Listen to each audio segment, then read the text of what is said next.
So here I want to just briefly kind of lay out this notion of God not merely as a witness, but as an utter co-participant and co-experiencer of everything in our life, right? From the moment we're born to the moment we die. You know, in my belief system, what happened before we were born, what will happen after we die. God is a witness to those things, and God is utterly experiencing it to the same exact extent we are from the inside. Let me just briefly unpack that notion. So we say God is a witness, right? We may have the classic image of kind of God being up on the clouds, being in Mount Olympus, right, at some realm of remove. And kind of the notion there is God is on high, right? From that high perspective, God is able to see everything, appreciate the bigger picture, see how all these things down here, which sometimes in the moment it's unclear why they're happening, what's going on. From God's removed and elevated vantage, God can see the unfolding of the whole and appreciate it that we in kind of down in the trenches cannot. And I know when I was growing up that this is the notion of God I often had, candidly, this is the notion of God I often still slip into. But what I've come to believe is that in addition to God having this perspective, I think there is truth to this. I think the truth is also, though, that God is also, right, this is me kind of going through my life, and sometimes I'm happy, sometimes I'm sad, sometimes I'm confused, sometimes I'm talking, sometimes I'm not.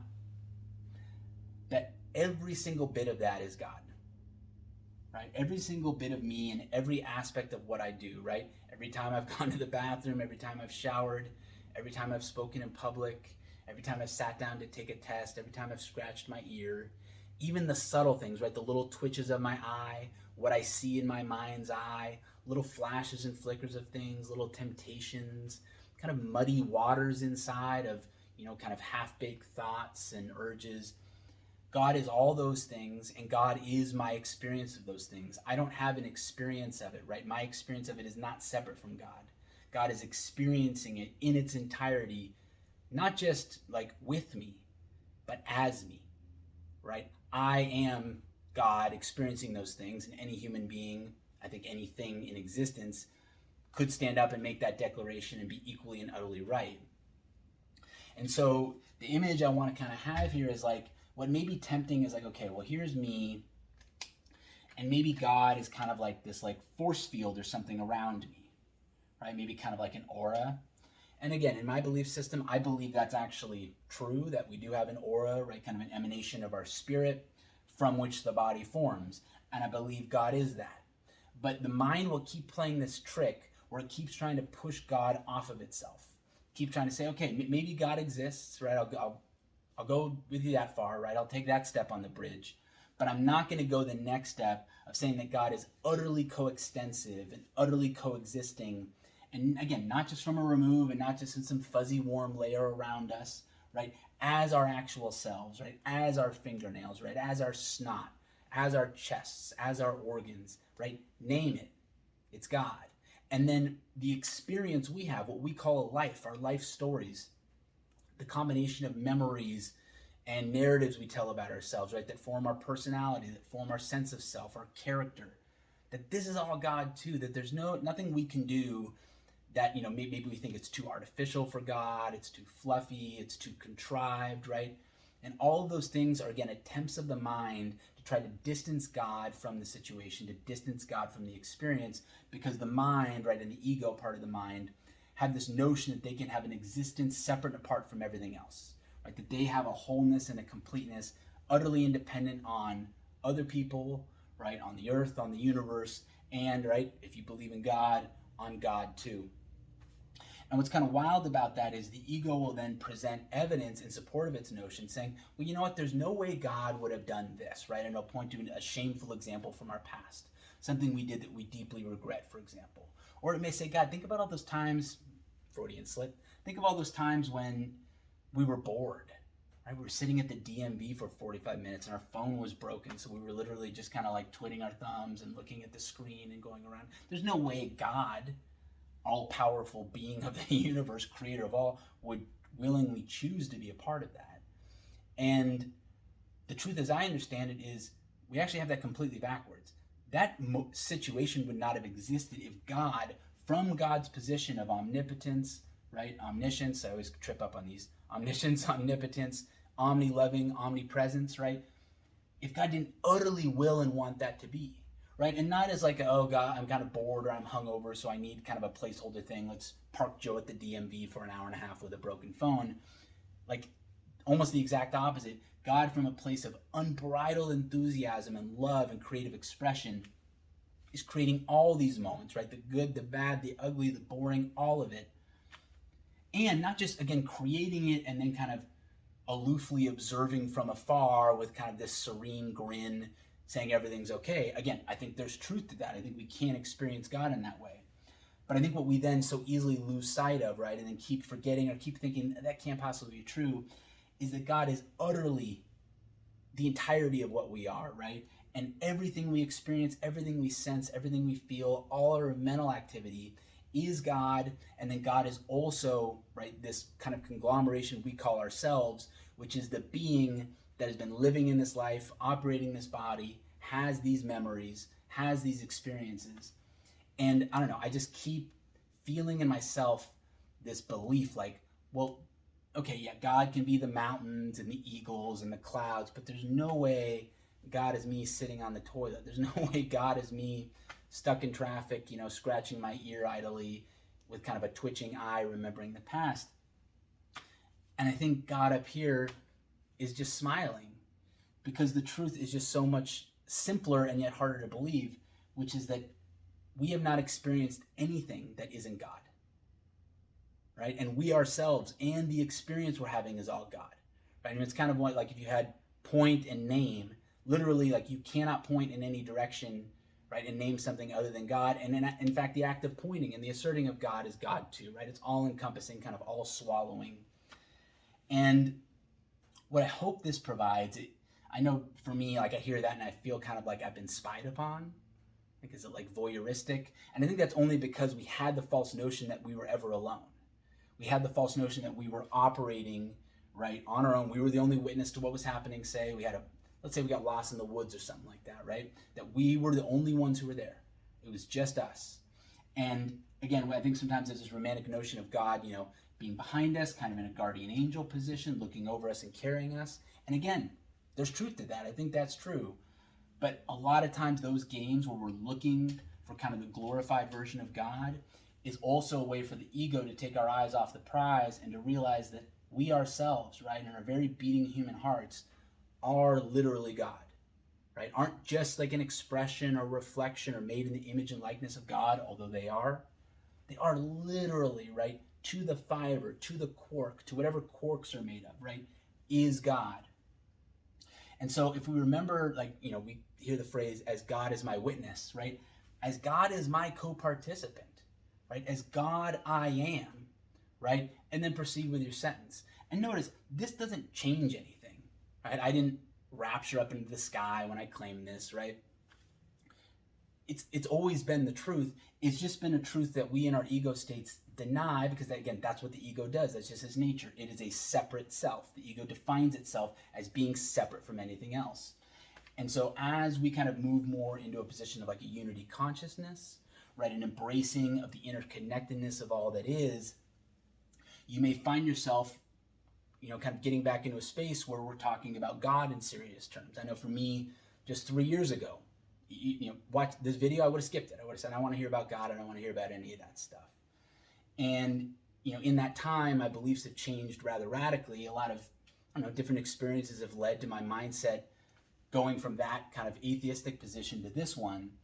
And part of what's been, again, so radical, but in a way for me, makes it's more beautiful this way, is the notion of a God that is these other things, right? This protector, this creator, this all-seer, and then also, though, then is the creation itself, right? Fully embodied, fully infused within, right? And this is what I think, Jesus is an example for. You may see it as kind of maybe a mythic or a metaphoric example. I remain maybe agnostic on whether Jesus was what the Bible ascribes him to be, but let's take it at face value, right? Let's take the claim that Jesus was the Son of God. What does that mean? Well, I think what that means is he was just like we were, right? His mom, right, and Joseph, his father, were both God, right? Completely and fully. The difference perhaps being this spirit up here, this aspect of God that is usually at a remove, right? This God that's more identified perhaps with the creator and the observer of the universe, is infused, right, in that Christ consciousness into Jesus and comes into form in a way where, again, taking the Bible at its word, he's able to perform miracles, he's able to resurrect from the dead, right? Well, plenty of other gods die and don't resurrect from the dead, at least not in this earthly realm. This one did because God chose to embody another aspect of God's beingness in Jesus, right? In a way that God has not, up to this point in my life, done for me, done for the rest of us, presumably. Whether this is possible for us, who knows? But let's not let even that example take our eyes off of the kind of absurd and in a way kind of absurdly beautiful claim that throughout our lives, every moment up to this point, this moment included, and every moment going forward, we are God acting in the world. We are God experiencing God. And everything we experience, everything we see, and everything we see as and through is God. We can't look in any direction and find anything else other than our own dance in creation. And so what I think the way we kind of can get back to a more intuitive framing is we can say, well, what about other people, right? Because what can be tempting about this is to fall into solipsism, right? Which is the philosophical notion that I'm the only being in the universe, I'm the only conscious intelligence that is. And when human beings start walking around saying, I am God, it's really easy for us to import this notion in here and to go, oh, okay, well, what that means is I, Joseph Clark, with a social security number and a given height and weight, I am the only being in the universe, right? And this is what the beauty of being an embodied life on earth is. We then get to go around and see other human beings, right, just like ourselves, and we get to say, hey, you're God too, right? What's interesting is this same God is manifesting simultaneously as me and as you.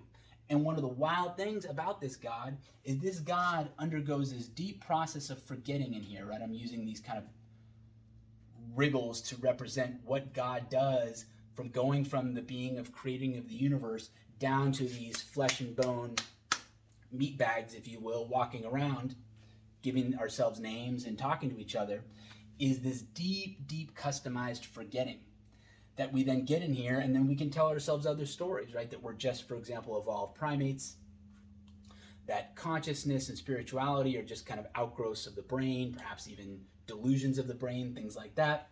But that the kind of the end result story, brass tacks, right, net, is there's a human being here, there's a human being there, and when they die, their bodies just kind of melt back into the earth circle of life.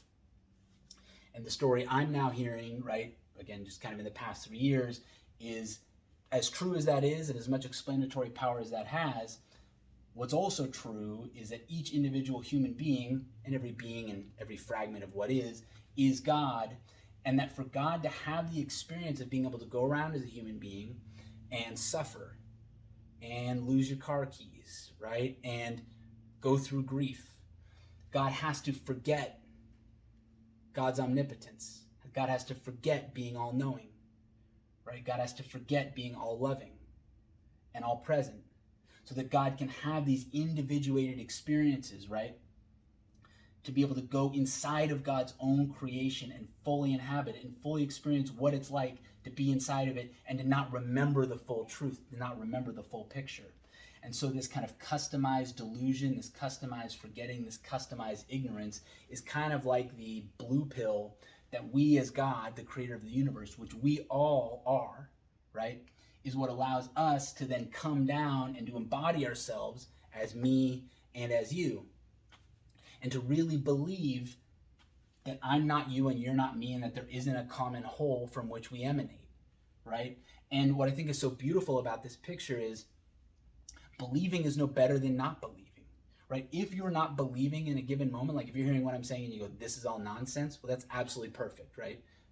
By this model. Because that would be, right, say like here in your program, you as God have made a choice to come down and instantiate as yourself.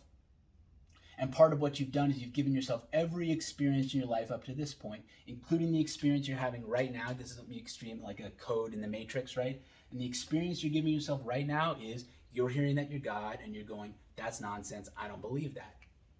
Perfect, right? I'm sitting over here, right? 3 years ago, again, I get this message. I say the same thing. Now I get this message and I'm like, I believe that. But as I say that, right, I've got hesitations. I've got hitches. I've got things in me that really don't believe that are saying, no.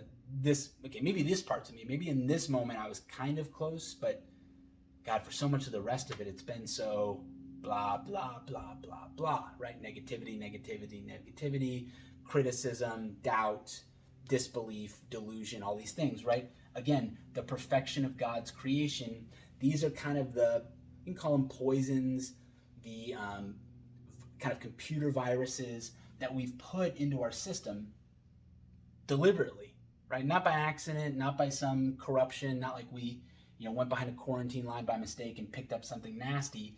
We are choosing from this all-knowing and all-powerful position to give ourselves these precise delusions we're having, right? This precise degree of forgetting of the whole truth to allow ourselves to be fully immersed, right? And to care about this experience, to buy into this experience, right? To really fully sink ourselves into it and to essentially kind of forget, like we've burned our boats, like we've forgotten where we've come from and what we are.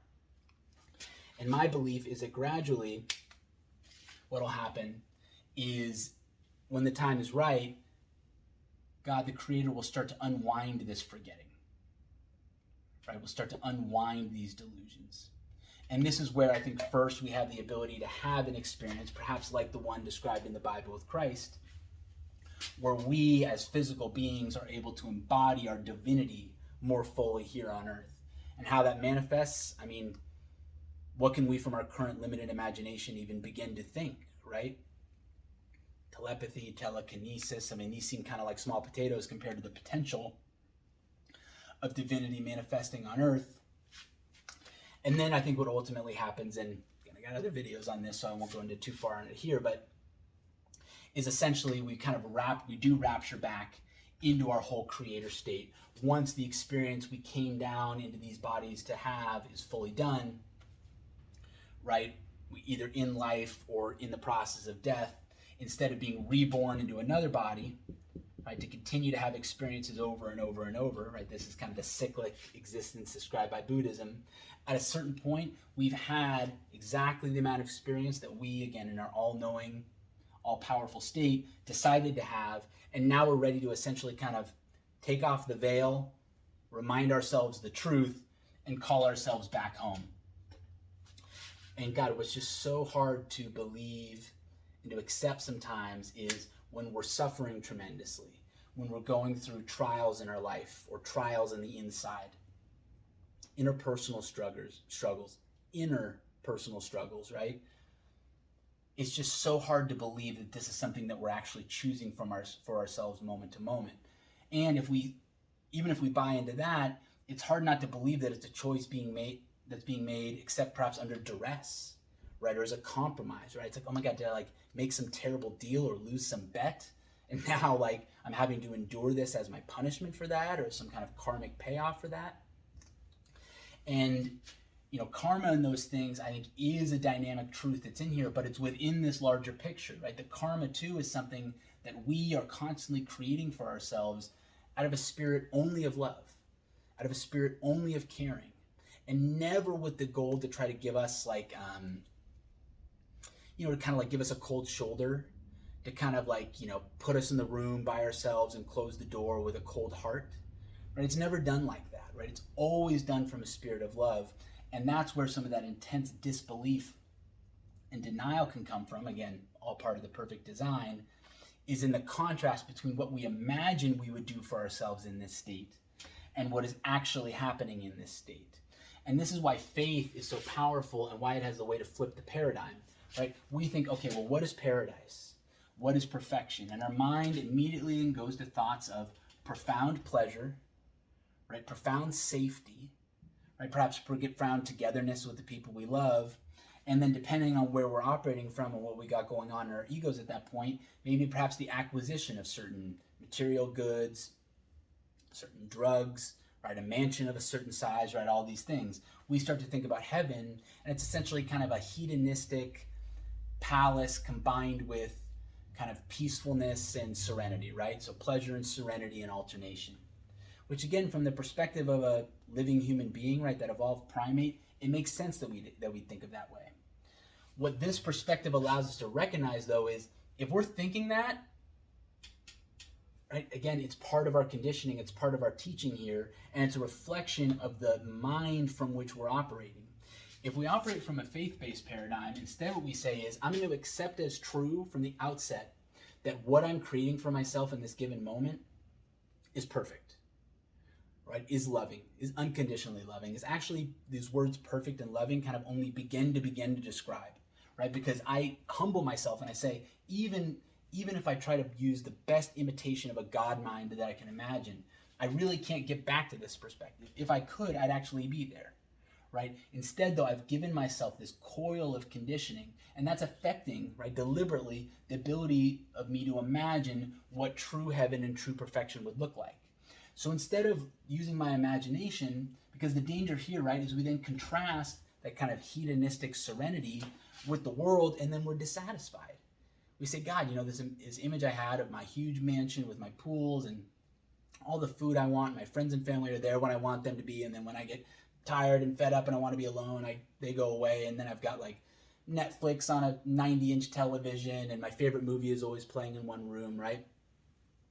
And then compared to reality, right, with its traffic, right, and like you go to eat your ice cream cone and then ice cream falls on the ground, it's like, how could this be perfection? How could this be the choice that we would make for ourselves from a position of love?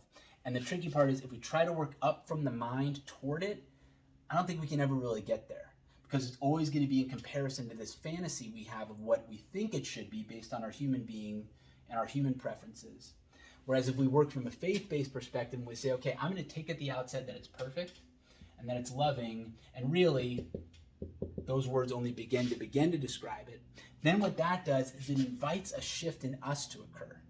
A shift that doesn't take this as primal, right? And doesn't even necessarily take pleasure as so primal anymore, right? I think this is what the Buddha talked about in the Noble Truths, recognizing that wanting is the base of suffering. When we're constantly wanting reality to be different than it is, we hurt because we then compare that idealized version with the actual version, and the actual version never lives up, and then we feel disappointed because we feel like we deserve the idealized version. We should feel the way we would feel in the idealized version. And this real version, this messy version, this version with long waits at the DMV, it just doesn't live up for me. It just doesn't hold up. And so we're going to be constantly cycling again and again in our own disappointment with the comparison of the world as we think it should be and the world as it is. Whereas if we work back down and we realize this world is exactly as we want it to be, we are literally in every single moment creating exactly what's best for us. And we recognize, hey, you know what? There's some forgetting in that process, right? We are choosing to forget that. We're choosing perhaps not even to believe this is true. And yet as an article of faith, right, which for me didn't really begin with this, but this for me kind of represents, I think, what my belief is that kind of underlies my faith. Maybe then it's not true faith. Maybe my faith will gradually become deconditioned and not even have to rely on any kind of schematics or beliefs or anything like that. But my belief is exactly that we're sitting here, we're creating my experience of me, your experience of you. I believe we're co-creating that, actually. And that all this conditioning that's making me even, right, try to come up with idealized versions of reality, right, that then make reality seem disappointing or frustrating in comparison, that all of that is the design. All of that is the perfection. And then really what it comes down to, right, and this is the teaching of the Buddha, is, well, what do I choose? Do I choose to constantly focus on my wanting, to compare the object of my wanting with the object of my having, right, to compare reality versus my imagination? Or do I choose essentially to surrender back into the flow of reality? Right? Perhaps grounded in a faith and an acceptance that everything is exactly as we would choose it to be. If we could take a teleportation up, right, to a cloud, and on that cloud know everything, right, have a little magic wand with complete creative control, and if our hearts were so broadly open, right, the doors flung completely open, that we were as loving as we possibly could be, we would look at reality and make the exact choices that are being made right now for us. In other words, we would be creating ourselves in exactly the same way, because that state I just described is a state we are in fact in right now, creating ourselves. It's just that from that state, we've kind of closed a door behind us, pulled a veil, right, to allow ourselves to have this immersed experience and to allow ourselves to kind of be at the fork in the road of our suffering and to say, okay, do I want to keep making these same choices again and again, getting disappointed and getting frustrated when reality doesn't meet my expectations? Or should I maybe flip the game? Should I see reality as actually the indicator of what's perfect, what's loving, and recognize any resistance I have inside myself to that as something to actually work on in myself, as something that's actually maybe unresolved trauma from the past, right? Deep confusion in me, a bias I have, something like that, and that keeps agitating and agitating because it doesn't agree with reality. It thinks reality should be better than it is.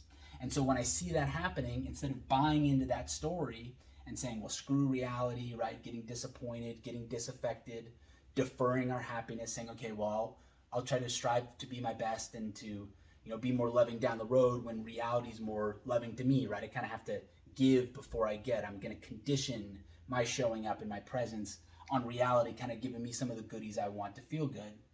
Instead of telling that story, essentially a victim story, we then see that agitation as an invitation to go in, right? As an invitation to do healing work on ourselves, right? As an invitation to seek healing from others, right? And just re-anchor ourselves in the truth that reality is perfect. It's exactly the way we want it to be, right? Including this agitation. The agitation is just an opportunity to make a choice. Do I act out the agitation? Buy into the agitation? Right? If I do, I suffer. Right? Or do I try to heal the agitation? Do I recognize the agitation for what it is, which is actually the cause of my suffering? Not the external conditions of reality, but my reactivity to it, my disappointment to it, my frustration with it. Right? And we do that, we heal. And what I want to acknowledge about this, the reason it's like, oh, well, that's so obvious, why don't we all do it? It's that this is easy. This is hard. Right? Just going with our conditioned way of being, right? Choosing our idealized version over reality, right? Assuming that the complaints and the qualms that keep popping up with us about this person, this political party, this environmental condition, right? All that stuff. It's just easy to do that, right? We can talk like that without thinking, pull the string on our back and we'll dash off 30 tweets with all our opinions, right? It's easy. It almost feels like a relief sometimes. I think sometimes what it does is it takes the raging fire of our agitation and calms it down temporarily. It always comes back, but at least we kind of put the fire down a little bit. This is hard because now we're leaning into that agitation. We're not giving into it. We're not succumbing to it. We're not buying into its story. We're trying to actually remain conscious and present with it, recognizing it likely as kind of an unresolved inner child energy that we never really got to resolve. That's hard, right? Because that involves a lot of pushback and agitation from this, which does not want to be healed. It wants to be powerful, right? And the way it's powerful is it sells us stories about the way things should be. And it feels powerful when we buy into those stories. When we don't buy into those stories, it doesn't like that. It increases its volume.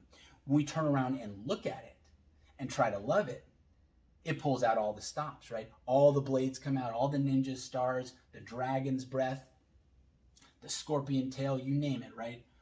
The horrors of the human imagination sit, right, in this kind of coiled snake energy inside of us.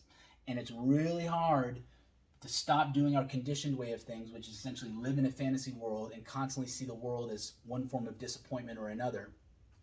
And that includes ourselves, right? Looking at ourselves, seeing how we're disappointed, how we don't live up to our expectations, how we don't feel the way we want to feel, act the way we want to act, right? Easy to pull that string and go on that long rant. Much harder to quiet ourselves, still ourselves, go in and experience this agitation on an energetic level, right? Observe and feel into this energy, recognize this energy for the unresolved trauma that it is, and gradually invite ourselves in the spirit of the open heart to let this transmute and free itself in its time. And when we do that, right, when we've gone in and we've actually done that healing work, this is when I think we're able to be much more present in the world and more at peace with things as they are, because we no longer have such intense reactivity inside of ourselves, railing and railing and railing against how things are actually unfolding. we're much more able, we have much more energy and attention free to actually attend to what's happening, which again is perfect and loving. And this is perfect and loving too.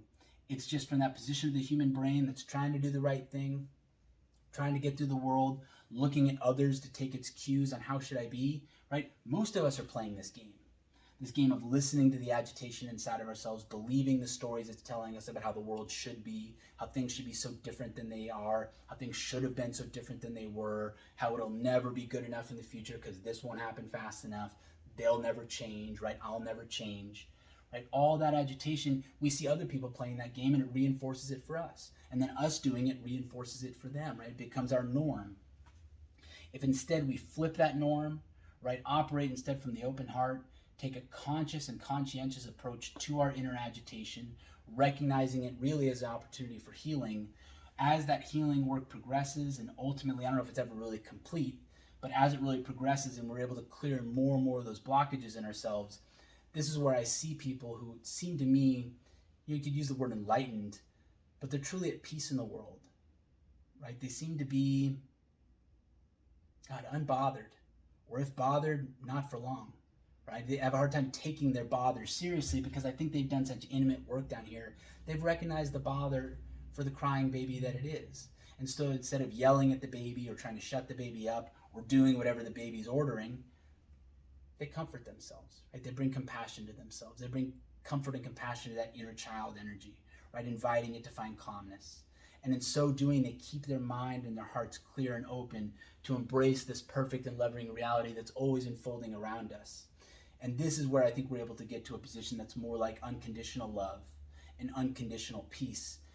Because the trick is, it's always been available to us, right? The reality is always loving and is always peaceful, essentially, right? In its origin. It's just really our interpretation of it that leads it to seem otherwise. And we could be thinking here of examples of like, well, what if someone comes up to me with a gun and a knife? What if someone takes someone I loved hostage? What if I find myself in kind of a war zone situation and have to suss things out? And I think what we want to appreciate is everything that's happening. There's no situation horrible enough or terrible enough or trying enough that it breaks this paradigm, right? This is my belief that we're creating that moment for ourselves to give ourselves an opportunity. And the opportunity on a core level that I believe we're always giving ourselves is this choice. Do I do the easy thing and just believe the story of my suffering? Believe the story of my idealism? Believe the story of my insistence on an alternate reality? Or do I do the hard work of choosing peace without and within, right? Not choosing to let this dictate the framing, right? The scenario of my life to dictate the framing of my response. Just as I'm not allowing the situation inside to dictate my activity, right? Instead, I'm choosing to recognize it for what it is, which is, going back to our original point, right? That man coming toward me with a knife is God, right? And I am God. And notice, I'm not saying what to do in that situation. I'm not saying what I would do. I don't know. I won't know until I get there. What I think, though, what I believe, is that we're creating those moments to put ourselves at this fork of the road again and again and again until eventually something in the mind tips. And we just start to realize this game of buying into what my mind keeps telling me about how things should be different than they are, as easy and tempting and common as it is, it just keeps coiling me back in my suffering. Just keeps me further and further into my preconceptions, my pretensions, my biases, my bigotry, all those things. Whereas if we go to do the hard work, right, and we attend to those feelings, and we maintain a calm posture and a calm poise, no matter what's happening on the outside, no matter what's happening on the inside, right? If we can practice that, and obviously it's easier with the simpler, less threatening examples than kind of the wild, extreme ones I gave, but I think really in each moment we're giving ourselves that choice. And it's not like there's a wrong choice. Whichever one we do is the perfect thing, right? Each choice is God's creation too. Right? That's another trap we can sometimes fall into, to go, okay, well, this is where I operate. This is where God stops and where I am, right? And this is where I then either screw things up or I do things right. I don't believe that either. I think each choice we make is God's. If we do feel separate from God, at that point we're kind of operating in a delusion. I think what we can just recognize is the unfolding of time, God's mind, right, our minds, evolve, progress, gain understanding, gain insight. And one of these key insights they gain is that first, second, third, and maybe ultimately the fourth noble truths of the Buddha, which is that suffering is a part of life, suffering is a result of our wanting, right? And that as we end our wanting, right, really not our wanting like I'm hungry, I want food, more like I want the world to be different than it is. If I'm hungry, I want to have already eaten. If I'm hungry, I want the food, the hamburger, to be in my hand right now. God damn it, why isn't it here already, right? This is that suffering that I think he was talking about. The dissatisfaction with the state of affairs as we understand it. And that we essentially, as human beings, we are God, and we are experiencing God, evolving God's mind to begin to make this move instead of this one. And in my experience, it's not binary. It's not like, oh, I realized the mistake and now I only make this one. But I do think over time we see a tendency more and more toward this type of choice. And then perhaps over time also in increasingly difficult or high pressure or high stakes situations, or at least so it seems to us from our position down here, where we're then able to essentially choose acceptance and peace unconditionally under the most extreme and difficult of conditions, right? Starting off, right, we don't put that pressure on ourselves. We don't let our egos kind of take us in those extreme examples to stop us from ever making any progress to begin with, right? That's kind of silly. That's effective propaganda, but kind of a silly way to live our lives. If what we can do is just recognize this choice point as it's coming, and then recognize what happens afterwards, right? In other words, pay attention here. And notice, okay, did I kind of take the easy road? Kind of act out my suffering, kind of do a reflexive response to the situation? And then what happened? How did it feel as I did it? How did it feel afterwards? How did it affect other people? Right, how about when I made this choice? How did it feel inside? How was my decision? How did it affect other people? What were the short-term and the long-term effects? And, I think the Buddha, obviously, being the Buddha, he was pretty spot on about this one. And what I think really what you're seeing here, right, this fork in the road, is really the fork of the human heart. And this is essentially the act of closing the heart to listen to the mind. And this is the opening of the heart to trust in the goodness of what is. And that as we do that, we decondition ourselves, those snakes begin to uncoil, and we're able to be at peace in the world, be at flow in the world, and more of ourselves is able to be expressed and to be experienced in peace without being so caught up in our inhibitions and our fears and things like that.